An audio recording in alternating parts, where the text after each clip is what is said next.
folks, and hello sailor. Look at this stud here on the cart. Folks, welcome to another video here in the Microsoft Sim. It's been a little while. It feels like it's been a while since the old fella made a video for the old YouTube. Challenging conditions at the moment in which to commit this simming caper, particularly to also record video footage at the same time.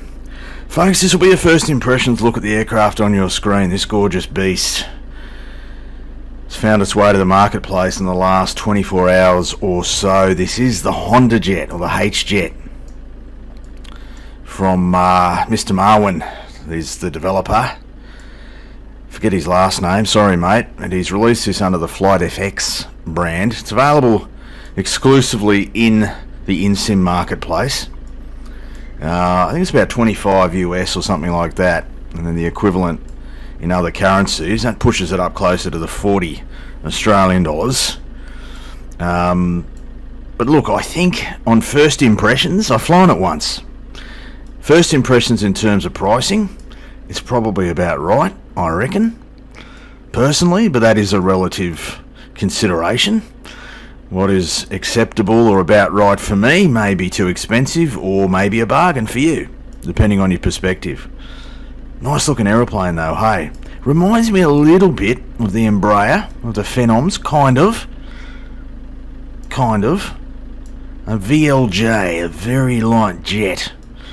And it is light. We might explore that as we do this flight.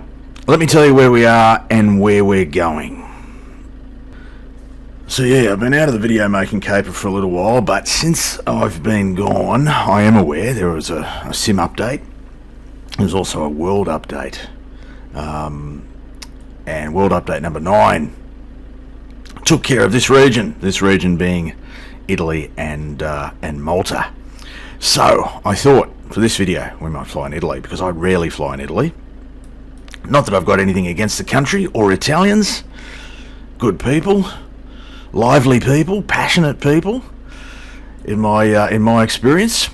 Folks, we're going to begin our journey up here in Venice in the north, out of Teresa Airport, Lima, India, Papa Zulu for the cool kids, and we're just going to do a run of VORs heading generally in a southbound direction. Across, what's the first VOR? What's this one called? It's called Chioggia. Yes, my skilled pronunciations are going to be at the forefront of this video, folks. Then we're going to Forlì, and then down to Perugia, which is down here somewhere. Perugia. And then Roma, right there. And then the dogleg begins, and we head down to Latina, and then to Tiano, arriving down here in Naples, specifically the airport of Capodichino. How's that, eh? Sounded vaguely European, that accent, somewhere on the continent. That's our flight, folks. Little navmap forecasting, just under an hour's flight time. That's about all I can do. All I've got time for. That'll be long enough for first impressions. We're going to go down at about 290. This aircraft can cruise much higher than that, but really not worth it. It's only a short flight of 300 odd miles. That's the plan. Let's jump back inside the aeroplane. So important to recognise that my style of first impressions is not a detailed review of any sort. I feel like I have to say that. If you're looking for a detailed, in-depth review, there are other videos, there are other channels, there are other virtual pilots who like to do that sort of detailed view. I'm not one of them. So you're going to be getting a first impressions my way, which is I've flown it once yesterday. Enjoyed it overall, hoping to enjoy it more as I fly it. A few things that were kind of a little bit different, not bad, just different. I didn't go into yesterday's flight with a whole lot of background knowledge. I was aware that the jet was imminent, and I was looking forward to it. I love my bizjets, and I love that we have it available in the Microsoft Sim. I hope that more follow. I really do. So the HJet, the HJet, as it's been branded here, is a highly automated beast. Let me get some power happening. Right, I've got the the GPU connected as well. Highly automated aeroplane, which you'll either love or you'll kind of be a little bit not in love with it. And I don't know where I stand right at the moment. I get it. I mean, it's been modelled on the real thing, and I think they've done a pretty good job from my limited knowledge of the real thing, which I've never seen one. But I have watched a few videos and stuff. So he's developed this custom version of the G3000. Now, I'm a big fan of the G3000 in this sim. I've come to really love it. And this is a custom version based on the working title, but you don't need the working title G3000 for all this stuff to work. Okay. It's got VNav, it's got this sort of vertical navigation display as well. It's got some other cool stuff down here on the controllers. The PFD is sort of split into this view. I don't mind it. Like I said, I am a fan of the G3000. I really do like the kit. The control panel for the autopilot will be familiar to those of you that have flown something like the Phenoms. But yeah, a lot of automated stuff, right? Automated lighting and different types of controls, and yeah, it's a single pilot, very light jet, so you kind of would want some automation. It does help. I'm not going to do a full cold and dark thing here, okay? I'm going to get it started and get us out onto a runway, get us in the air. We'll explore some aspects of it. I'll give you my impression for what it's worth. That's all this video is. But if you want that sort of detailed, in-depth stuff, you're probably better off watching other channels and pilots who go through every aspect of what's available in this aircraft. I just kind of want to get up quickly, go flying, make a video, hopefully finish a video and publish it to YouTube, and hopefully someone gets something out of it. So that's what we're going to do. I'll see you closer to the runway. Alright, so lined up here, runway 22 right, here at Venice. Planned cruise 290 plugged in. We've got takeoff flap set down here and indicating the. We've got all of our trims sorted. We've got all of our lighting situations switched to norm. Everything else norm by the looks of it here. Everything's good. Status. We've got some green stuff. Heading bug aligned. We've got the FMS plugged in. I think we're pretty much right to go. Now, what I found yesterday. Two things. First of all, when you first fire this aircraft up,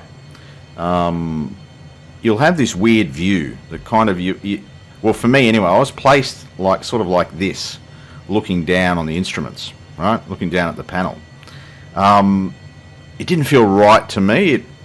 It may be representative of the real thing, I don't know. But what I've done is just create a custom view, which sort of places me a little bit lower, makes it feel more realistic, or more to my preference. That's what it is.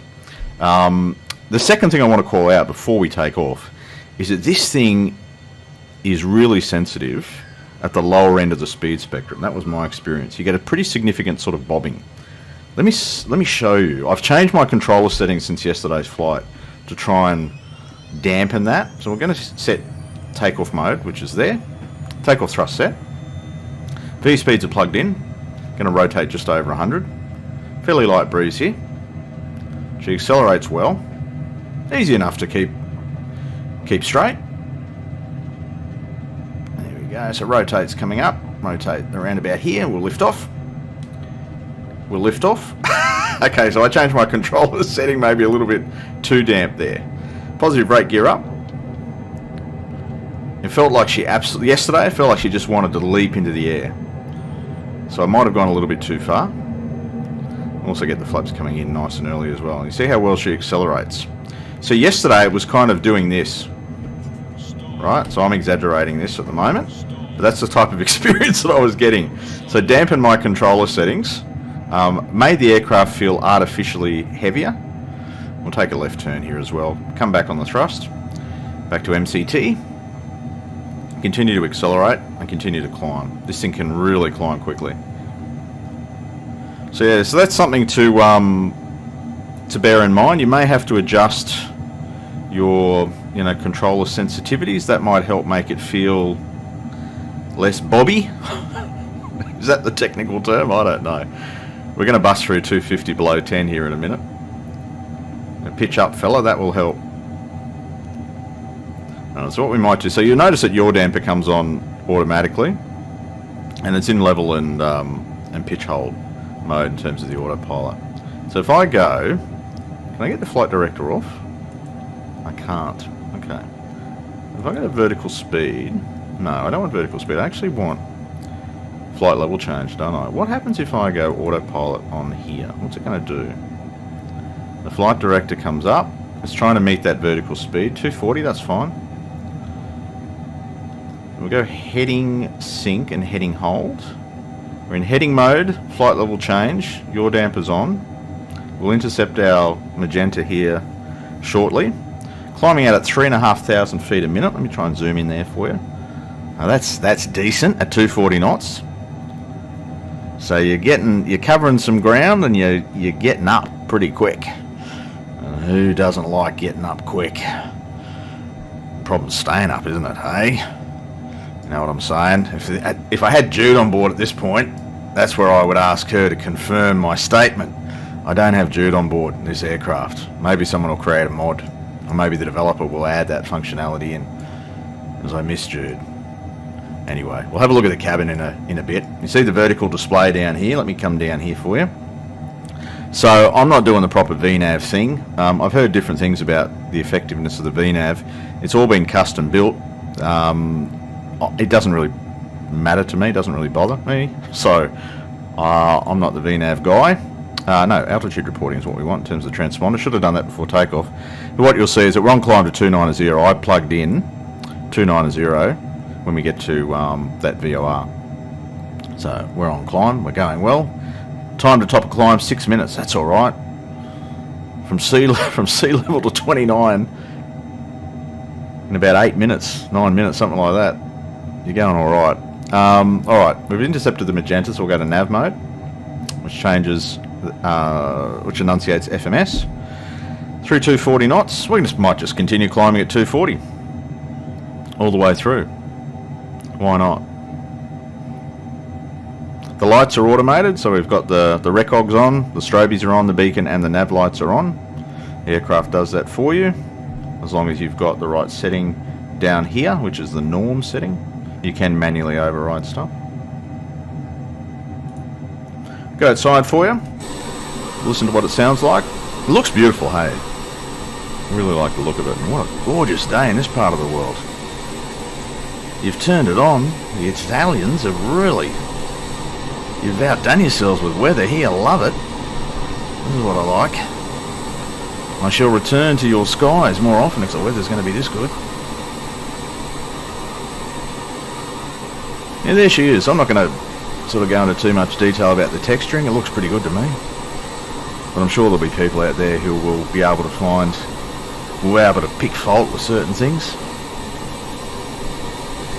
I think it looks and sounds pretty bloody nice. Interesting the way the engines are mounted. T-tail. Dirty big fences on the ends of the wings. There she is. So Jude's available in the external view. There she is. But she doesn't reveal herself to me while I'm inside the flight deck. There we go. Folks, I'll get us up to 290. We might explore some of the cabin that's very well modelled in this aeroplane, and give you some further thoughts, whatever comes to mind. And then land down in Naples later on. So we'll see you in the cruise. Alright, currently cruising down towards the Perugia VOR, folks. So a couple of things worth pointing out. I found this on yesterday's flight and I found it on today's flight. This aircraft is equipped with a poor man's auto throttle.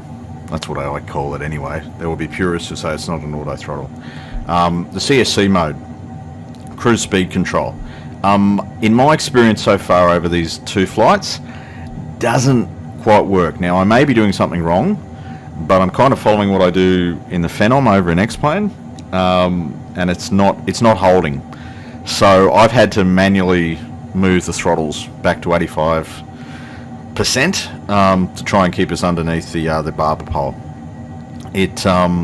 What I think you should be able to do is put it into the MCT mode, get to the required speed, click CSC, and it should be able to hold that speed, and then sort of adjust the thrust to hold the speed. That's my understanding of it. If I'm wrong, let me know, but it just doesn't do it. It just keeps busting through the speed. So I found that yesterday. I found it today. If someone has some information as to what I'm doing wrong, feel free to share it. But that doesn't seem to work for me. Otherwise, the plane behaves pretty well. When we go outside, you know, it's a little bit choppy up here, but it's not too bad. It's not ridiculous. It gets along pretty well. It can cruise much higher than what we're cruising today. We're cruising at 290, you know, and currently doing sort of Mach 0.66. Get it up into the 40s or whatever, and it can you'll get a better TAS and whatever, more efficient as well. So I'm just having to manually adjust the throttles now back towards sort of 87. We might jump back into the cabin. So I've got a set a view back here, back in the back right-hand seat. That's what it looks like out the window. Pretty nice. Cabin's well done, in my opinion. Not a huge business jet, obviously, but seats 4 back here very comfortably. Whoop. There is also a back door that slides open. The back door leading to the lav. Oh, lavvy down there. Wash basin on this side. That's a nice feature in a VLJ to have a functioning lav. Maybe even store the annoying kid back there if you don't want them sitting up here with the adults, or maybe the mother-in-law just quietly. Anyway, there we go. That's the cabin of the HJet. Altogether, very nice, very nicely done, and hats off to the developer. We'll jump back up front. There we go, through the magic of television. So yeah, top of descent is not too far away. Sort of 12 minutes. I've plugged in an altitude to be at that VOR by 7,000, which has given me a top of descent prediction here on the vertical nav display. So I like that. I'm not technically using the VNav functionality. I'm just exploring it at the moment. Anyway, folks, I'll join you closer to our destination, being Naples, Italy. So just a couple of things before we commence our descent, just sort of to the north of Rome at this time. Worth calling out, as I recall, as I remember them, the different systems that you can display here on the PFD, and they're all controlled by the right controller down here. So default is sort of this status field. You can also show the environment. Let me just get this view perspective right. The environmental stuff, the temps, etc., and pressurization, all that gear. The electrical systems, fuel, the hydros, and your ice protection situation. It does have fairly automated ice protection and quite effective stuff. So that's all controlled down here by this panel. You can control your exterior lights. We talked about that briefly at the start. The interior lights as well. You can, I should have put the fasten seatbelt signs on. They're controlled down here. Thermostats, you can control the temperature in both the cockpit and the cabin. Got it set to a very comfortable 23 degrees. You can change the fan speed, can you? Yeah, really get this thing blowing. I can't perceive a change in the sound, but my ears are not exactly perfect. This is where someone tells me there was a huge change in sound. I don't know. Back to normal mode. Norm's good. Norm is good in this aircraft. It means that the aircraft is doing most of the work for you. Anyway, I thought I'd just call those things out, folks. I actually don't want the ice protection. I actually prefer status.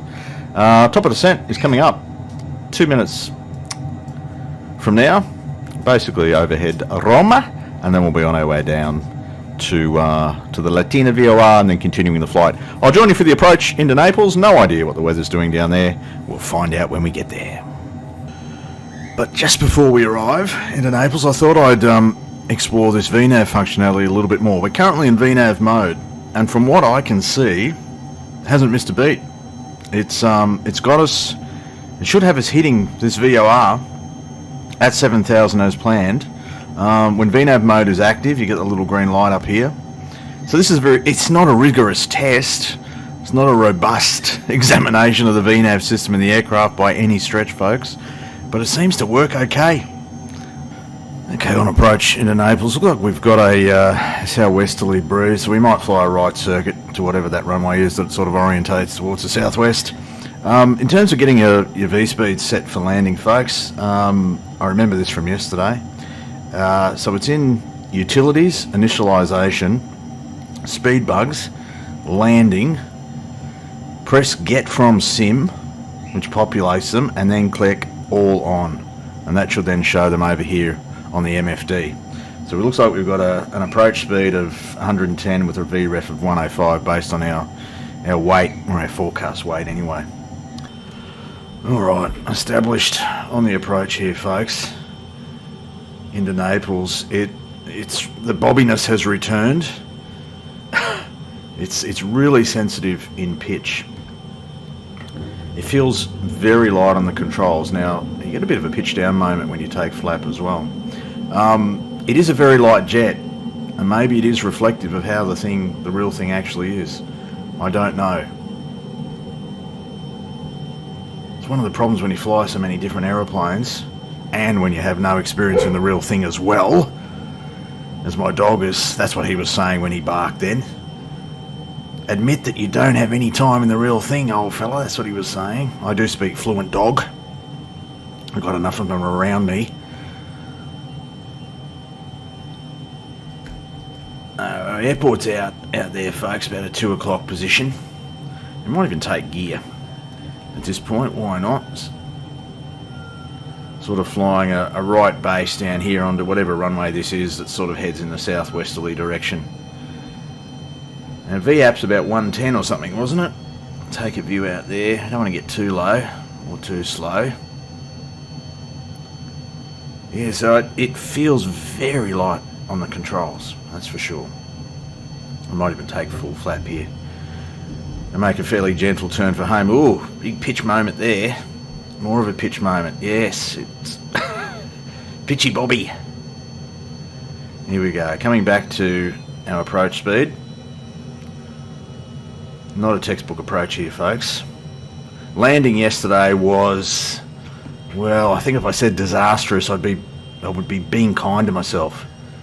Interesting aeroplane to land. A lot of ground effect. Used up a lot of runway. Alright, there we are. Runway, what is it? 24, something like that. Here in Naples, folks. Pretty much on VREF now. Here we go. Light breeze from the left-hand side. Runway 24. Right on VREF. Let's see how we go. Don't get too slow here. We'll sort of pull the juice a little bit. Don't float it out too much. That's where I went wrong yesterday. She wants to float, and she's on. Well, not perfect. We'll go into a little bit of braking. Takes a while to sort of get ourselves pulled up here.